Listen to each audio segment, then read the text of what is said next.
ഇതെനിക്കൊരു ഗിഫ്റ്റാണ് കേട്ടോ. ഇത് എൻ്റെ അനിയനാണ്. ഞാൻ അനിയനെ നമുക്ക് ലാസ്റ്റ് കാണിച്ചു തരാം. ഏതാണ്ട് തുറന്നു നോക്കാം. കേട്ടോ ഫ്രണ്ട് ഇതാണ്.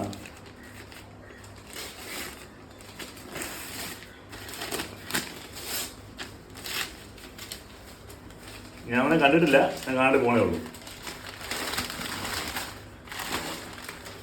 ഇതെൻ്റെ അനിയനാണ് കേട്ടാ.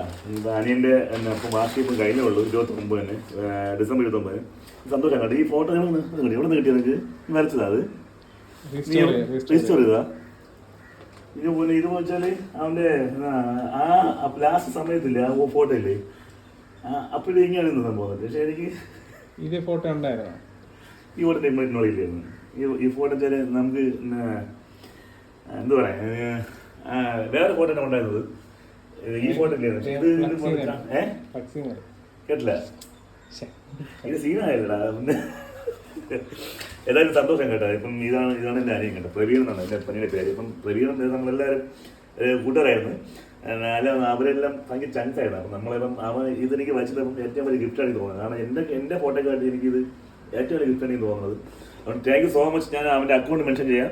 വലിയ കലാകാരനാണ്, ഭയങ്കര ആർട്ട് വർക്കിൻ്റെ ആളാണ് കേട്ടോ. അപ്പോൾ ഞാൻ പുള്ളിയുടെ അക്കൗണ്ട് ഞാൻ മെൻഷൻ ചെയ്യാം. ലാസ്റ്റ് ഞാൻ 3 മണിയിട്ട് ഞാൻ കാണിച്ചു തരാം. ഏതായാലും thank you so much. Thank you so much. കാരണം ഇതെനിക്ക് ഞാൻ പ്രതീക്ഷിക്കാതെ സംഭവം. ഇത് ഞാൻ ഇനി വേറെ ഇനി എന്തൊക്കെ കിട്ടിയാലും ഇതെനിക്ക് വലുത് തന്നെയാണ്.